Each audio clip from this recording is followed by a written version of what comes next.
A sign of the times, you might say, in Taree, one parking sign slightly dented by one frustrated driver trying to squeeze into another cramped car park. The police, the RTA and council have had an idea. Gormley Place has long been parking heaven. No meters, no time limits, just park and forget. Well, under a new proposal, 100 spaces will have a 2-hour time limit on them. More turnover, more chances for those disgruntled drivers. The move has to be accepted by Public Works and Services, and even then, it won't happen overnight. Traffic Committee's recommended that it be 2 weeks grace where people will be warned that it's short-term parking.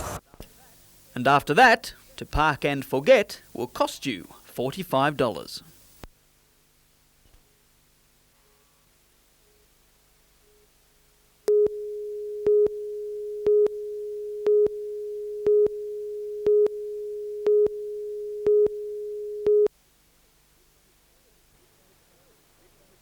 Bidding was spirited at today's sale with 192 top merino rams on offer. Armidale's Linux stud paid the highest price of the day, $22,500 for a ram from the Maryville stud. Top price of $22,500. Yeah, we're more than happy with it for the sale conditions. Prices, however, were down on previous years because of that remaining uncertainty in the wool industry. The top sheep are making their good money, but as an overall shed, I think it'll be down, and that's been happening in the sales preceding. You know, the prices are well down on an average for a shed. But others are confident the industry is turning around. I'm sure the wool industry will get stronger. I don't see it getting any stronger this season, but we're looking forward to next season. From all reports that we've had from the wool exporters, superfine wools this year are down because of the fact that there's so many of them, and I think next season we'll keep our fingers crossed, it'll be much better.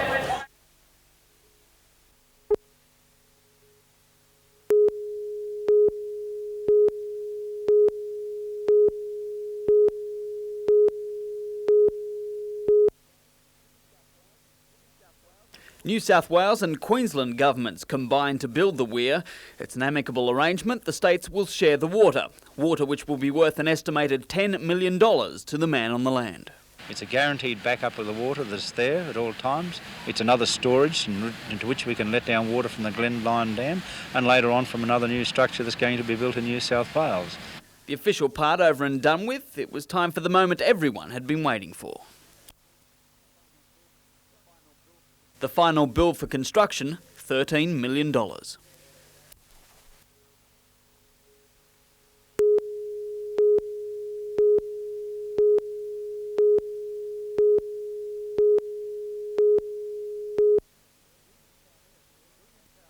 Williamtown Airport is handling 60,000 passengers a year, and that figure's expected to increase by a third by the turn of the century. To cope with that jump, and hopefully to attract larger craft such as 737s, the airport is to be upgraded. The federal government's development study has just been released, proposing about $2.5 million in work. The plan includes strengthening the existing Western Civil taxiway to the runway, modifications to the terminal, increasing car parking areas, and improving the existing internal access road. Federal member for Shortland, Peter Morris, says negotiations can now begin with Newcastle and Port Stephens councils for the transfer of the airport's civil operations into their hands once the government pays for the upgrading. While both councils welcome the prospect of an improved regional airport, they're loath to take over its operations if it means losing money. Council has got enough responsibilities, financial responsibilities, without taking on something else. We've got to be assured that it is not a drain on ratepayers. If we are guaranteed that the business will be there, if we're guaranteed that the funding will be made available and that we will be supported until we get it economically viable, then we're interested. After Newcastle missed out on the Marine Safety Centre about 18 months ago, the federal government offered to upgrade this airport. The figure originally looked at was about $5 million. Now that's been halved. The president of Newcastle Chamber of Commerce and Industry, Scott Derwin, is sceptical of what the report says can be done with the $2.5 million. I think the amount of money is much too low for the areas that have been identified, and indeed I think there are other areas of work that will need to be done on the airport which haven't yet been identified.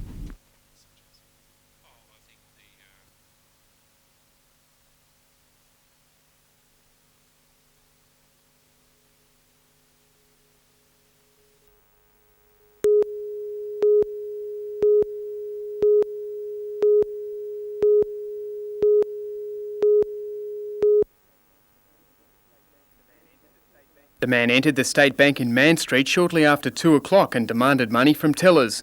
No weapon was seen, but the man escaped with several $1,000s. Police say he was last seen running east through a shopping plaza into a park. Bank tellers are being interviewed by police, who describe the man as being about 170 centimetres in height, with short dark hair and an olive complexion. He was wearing black denim jeans and a grey shirt with horizontal striping.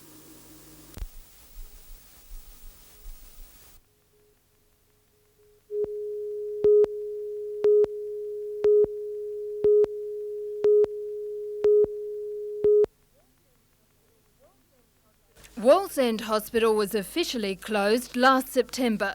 Inside, the halls have an eerie silence and hundreds of beds stand unused. This was one of the operating theatres. Today it's a storeroom for valuable medical equipment, and it's this equipment that Health Administrator Dr Tim Smythe wants released. And I think it's in the interest of the people of the Hunter Valley and the people of Wallsend that that equipment is put to good use. At the moment it's sitting there going to waste. Dr Smythe says the drugs will be useless if they are not handed over. The picket line is considering his request. As for the equipment, it seems they don't want to release it. Because it's needed for a public hospital, and Dr Smythe's idea is a private nursing home with some public patients, but not many, and no, we won't let any equipment go at this stage. We haven't been approached actually at this stage, but there won't be any equipment going. In the past, supporters of the picket line have allowed the transfer of equipment for the urology department and for aged care. However, they say much of it was donated to Wallsend Hospital and should remain at the site. Jane Anderson, NBN News.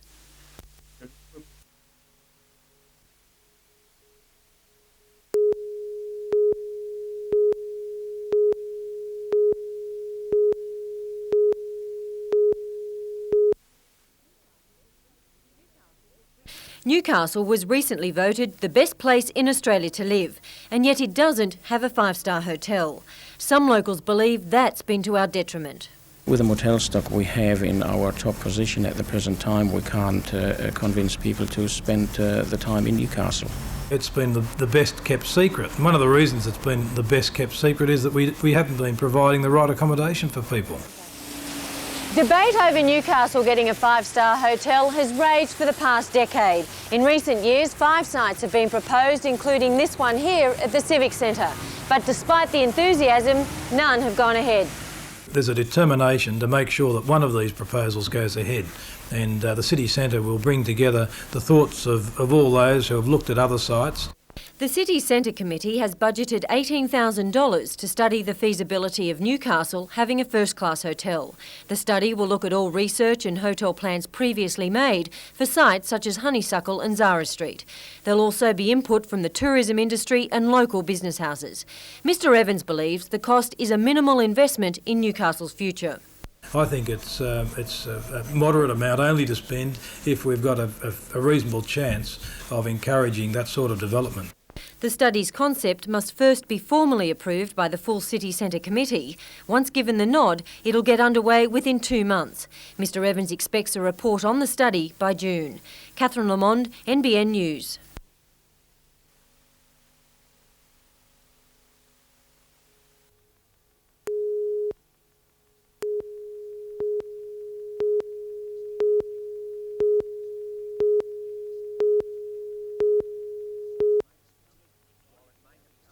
While it may have come as a surprise to the average angler who enjoys wetting a line now and then, the Industrial Commission's proposal to the federal government to levy a $20 licence fee on all anglers over 18 was expected by those in the know. It's a thing that's been circulating for years, and no politicians have the intestinal fortitude to put it forward and run with it to date. It appears the federal people are seriously considering it.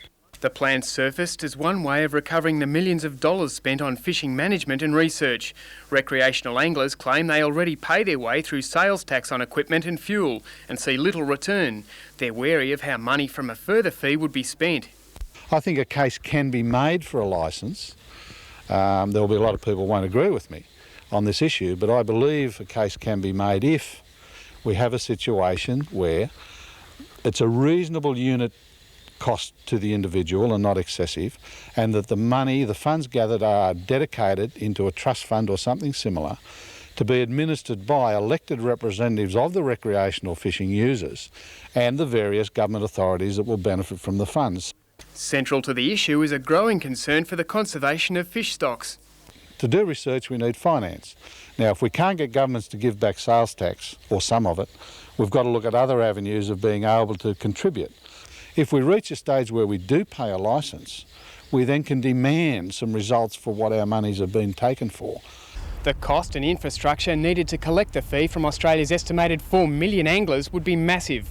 Late this afternoon, the Department of Primary Industry and Energy issued a statement distancing itself from the report. There is no intention to introduce a fee on recreational fishing. A recreational fishing licence is a pretty big fish to fry. Andrew Lobb reporting for NBN News.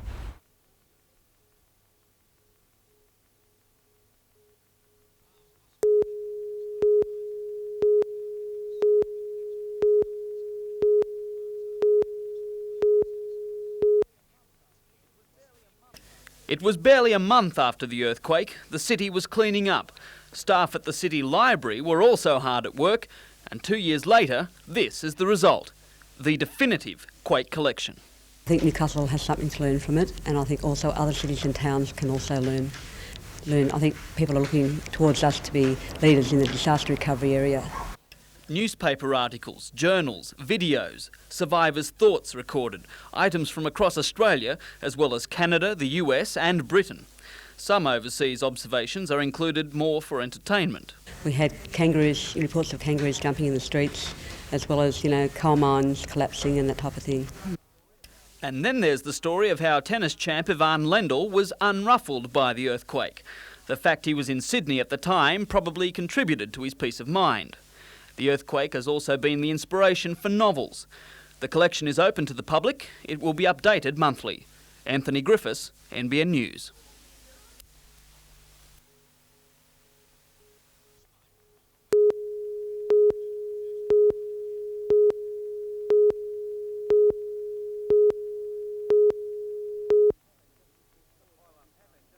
The pile-up happened just before 4 o'clock this afternoon at Surveyors Gully near Butthigh. Witnesses say a vehicle attempting to overtake a stream of eastbound traffic clipped another vehicle. In all, 6 cars and a truck carrying a load of bricks collided. The impact broke the overtaking car in half. Its male passenger, suffering compound leg fractures, was flown to the John Hunter Hospital by the rescue helicopter. 3 other people were taken by road to Maitland Hospital. The truck's load was strewn across the road. Traffic is being diverted onto a dirt track through Butthigh.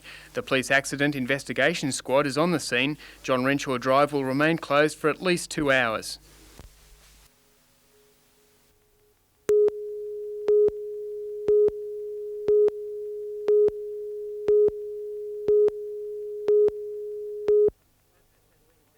Surfest has been in doubt for some time now as organisers struggled to put together an event the equivalent of past contests. More than $350,000 is needed for Surfest to reach Grand Prix status, $180,000 for a qualifying event, and at the moment only $77,000 is pledged, meaning a giant shortfall. Since the withdrawal of BHP's commitment and Coca-Cola opting for an umbrella sponsorship of the Australian Summer Surfing Series, raising funds has been tough. In effect, Surfest is dead. It could be the permanent end because we've now only got 12 Grand Prix events around the world. Those positions are filled for this year, and I would say that most of those events are going to be ongoing. We may not be able to get back in. Nat Jeffrey and Warren Smith, along with the voluntary staff who have worked tirelessly without reward to put the contest together, they have said no more. I don't expect my staff to work again this year for nothing, and if it comes down to that, well, I won't let the event go ahead. I believe that 10, 12 hours a day, 5, 6 days a week, and people taking time off from work is too much for the normal work general public to sort of put in. In hard times, major companies seem to be the last hope for a revival. It's an international event. It's far too big for any of our local companies.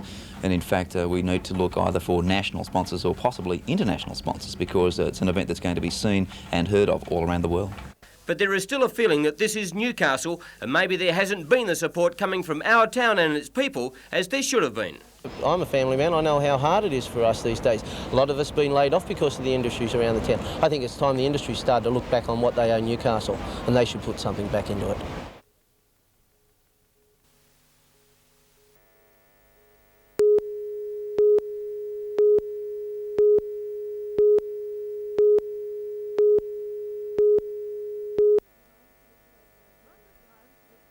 Margaret Marks looks over a very different hospital and health system to the one she knew when she started working at the Royal in 1943.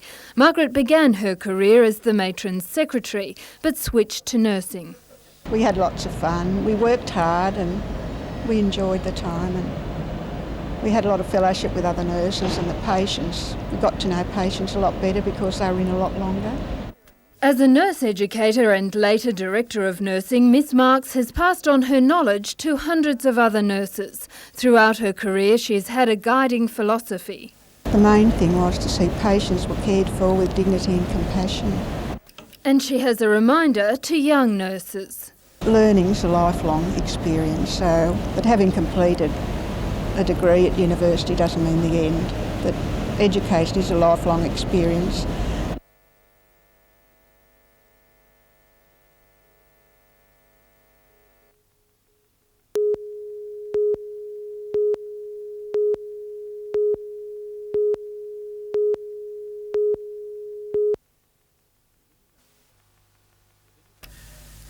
With the Newcastle show just 3 weeks away, today's luncheon was to recognise the numerous corporate sponsors backing what is the city's largest community event.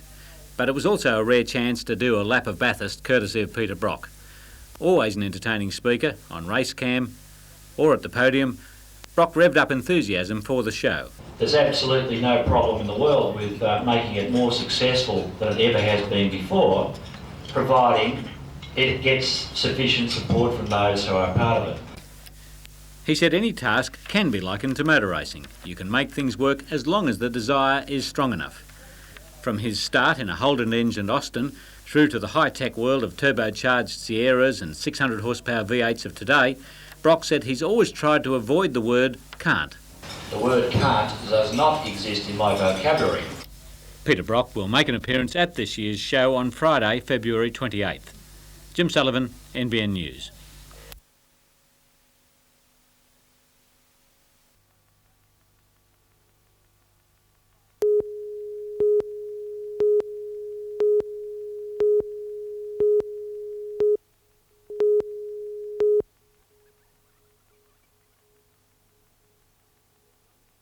Last year, 130 tonnes of rubbish was pulled from the lake. In the surrounding area, 250 car bodies were collected and an extra 1,400 tonnes of waste. Founder of the campaign, Ian Kiernan, believes there is great support for the third National Clean-up Day next month. There's tremendous community spirit right through the Hunter, Lake Macquarie, Newcastle, incredible spirit. And that's been obvious. I've been here a number of times and it's very apparent. Ian Kiernan's work for the environment has gained international recognition. The United Nations Environment Programme will hold a World Clean-up Day in September. We are hoping that we will see the spin-offs from it, with a change in attitudes, a heightening of awareness, and the general public of the world looking after the world better than they have been. Meanwhile, Mayor Doug Carley says the council is considering ways to alleviate the unemployment problem in the area. It hopes to be able to provide people with short-term work without affecting their dole payments. The proposal will be put to Federal Labor MP Peter Morris for consideration. Jane Anderson, NBN News.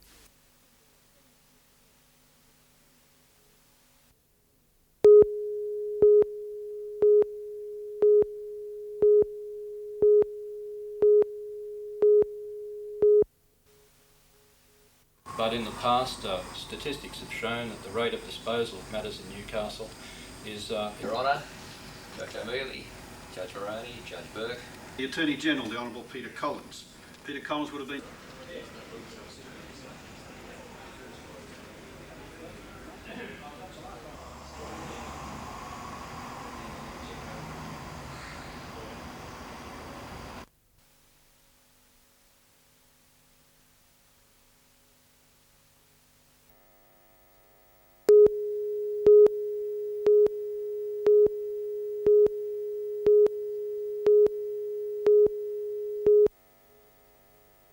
New South Wales Governor-General Rear Admiral Peter Sinclair was in Inverell today to hand over a sandbagging machine for use by SES volunteers. The machine will bag up to 1,500 lots of sand per hour. Last year, the people of Inverell lost $20.5 million when the McIntyre River broke its banks and flooded businesses and residences. The Walcombe sandbagging machine is one of 5 supplied by the New South Wales Government for flood-prone areas in the state. Acting Premier Wal Murray was also there today. He presented State Emergency Services with an award recognising their contribution to last year's flood rescue and relief operation.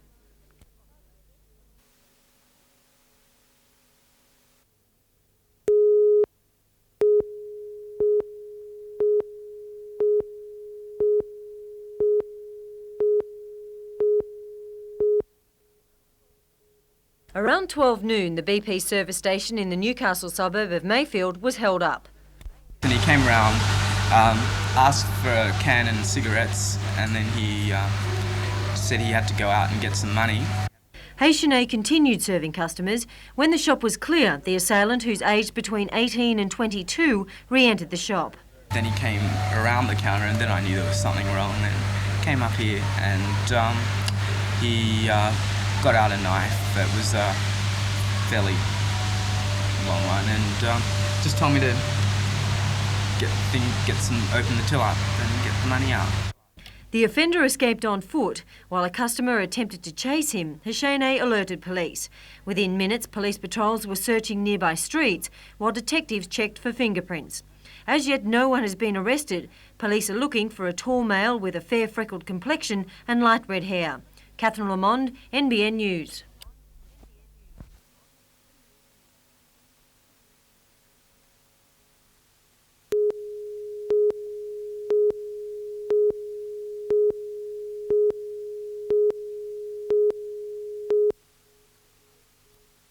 Taree has been drenched by about 100 millimetres of rain since Friday, with the heaviest falls from a storm early last night causing flash flooding in low-lying areas. At the showground, the fire brigade rescued a circus trapped by the rising waters. A few hours earlier, Silver's Grand Magic Circus had given its final performance in the town and was packing to move to Port Macquarie. Some of the trucks and caravans had been moved to higher ground, but the heavier trucks and the lines were trapped by swirling waters. With a little help, the remainder of the circus was towed to safety. The flooding quickly subsided. Elsewhere, lightning struck a power pole at Cundletown, blacking out homes in the area. Power was restored by Oxley County Council emergency crews. The heavy rain since Friday also caused a rise in the Manning River.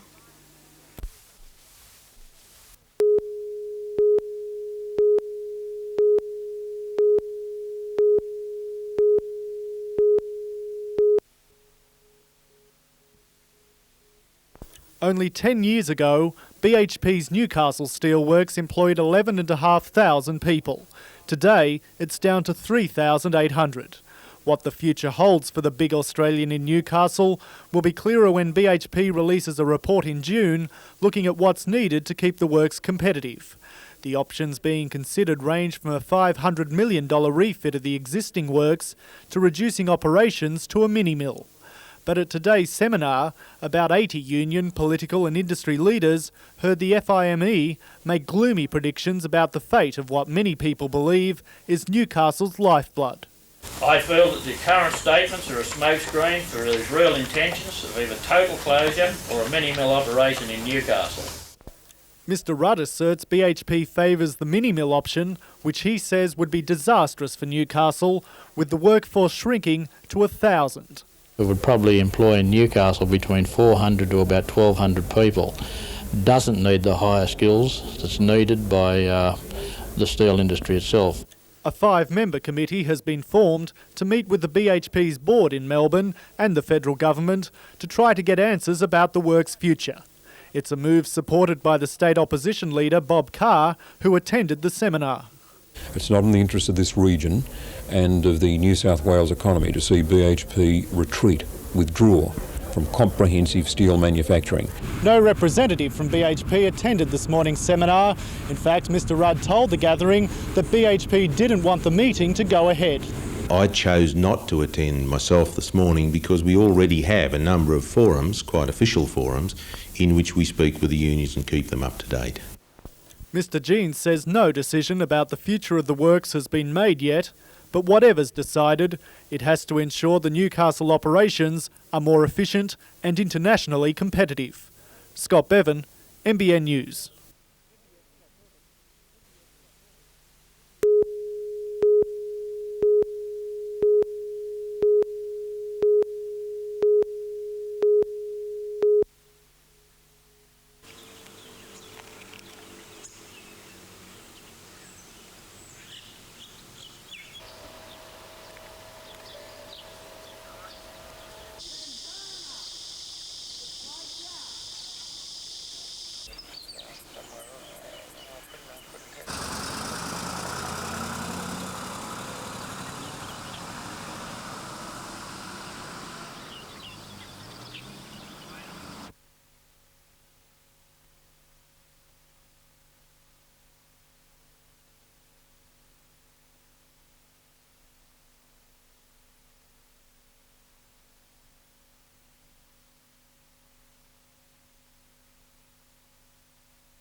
Each year when the cane fields burn, the Broadwater Mill roars to life.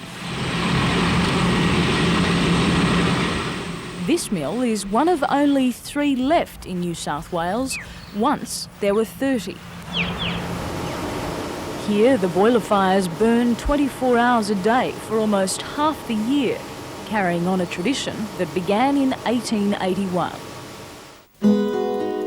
Back then, river transport brought cane to the mill.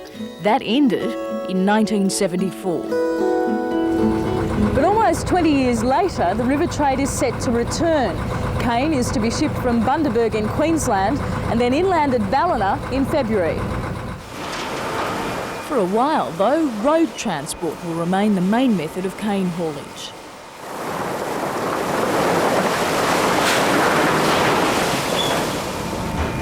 2,000 tonnes of cane is delivered to the mill here each day for at least 22 weeks of the year. The cane is first of all shredded with a high power shredder, and then the juice is crushed out of the fibre. Fibre is used to as fuel in our boilers. The juice from the milling train is then passed through several process stages. It is clarified, in other words, the mud and impurities are separated out of the juice, evaporated to form a thick syrup, then crystallised, where we grow the sugar crystals that you see and separate those from the molasses. The technology driving the sugar making process dates back almost 150 years. Steam provides the major source of energy for our prime movers. These are the engines that drive the milling train and also the cane shredder. They are performing quite an efficient job. There's no reason that they can't carry on. And in fact, in our forward plans, we intend to take some of the load off those reciprocating engines but they will carry on well beyond the turn of the century. By 1930, construction of these giant machines had all but ended. Electric and internal combustion motors were taking the place of steam on the factory floor. And now, computers help drive the system. The crushing machines respond to changes in speed and load through sensors linked to a main computer. But that doesn't mean they don't need the human touch. Sugar processed at Broadwater comes here to Harwood, the home of Australia's oldest operating mill and the world's newest refinery. 4 times the size of a football field, Harwood's storage building holds thousands of tonnes of sugar. Modern machinery refines these massive sugar mountains, but back at Broadwater, there's no likelihood of a sudden state-of-the-art overhaul. These dinosaurs of the industrial age are likely to remain well into the next century.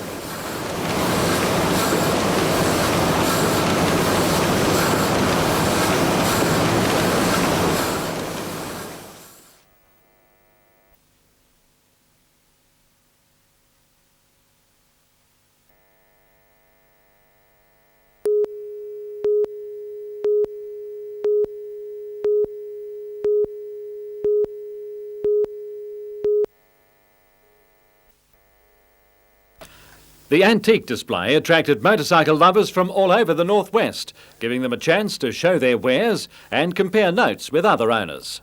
The models and their simple engines from the Depression era made an interesting comparison with present-day motorcycles.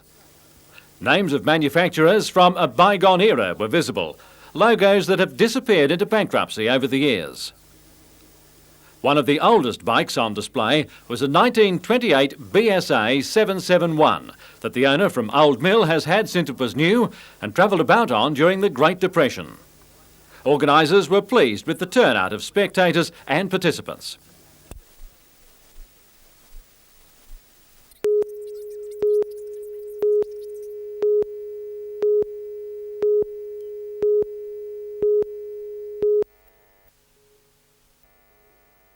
Two sites south of Moree have been identified as possible sites for Australia's first intractable waste facility, but residents are determined not to see it become the home of the high-temperature incinerator. 7 sites are under review by the task force, but because resident opposition is so strong, an independent panel has been appointed to hear resident concerns. The panel will be in Moree on February 22nd, after similar hearings in Wagga and Dubbo, but residents of nearby Gurley say it will be a waste of time unless the panel hears all submissions, and it won't have the time to do that. The problem is they haven't given sufficient time for community consultation as they said they would. They only gave the people 1 week, including a long weekend, to register their submission, and now they have too many submissions for the time involved. The group says it has major support in its campaign against the facility and has already raised the money to take the matter elsewhere should they need to. Community are prepared to take this to the highest court in the land, the Environment Court, the Supreme Court, if need be the High Court, and funds are now being made available to take that fight as far as possible.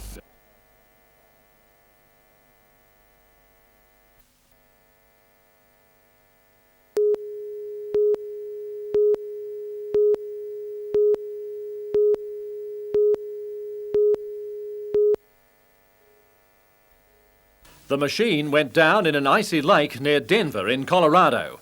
There were 3 people on board. The unnamed Australian and an American died in the freezing temperatures before rescuers could reach them. Veteran pilot Peter Peelgrain survived and was eventually brought back to shore and taken to hospital. He moved to Denver from Australia several years ago.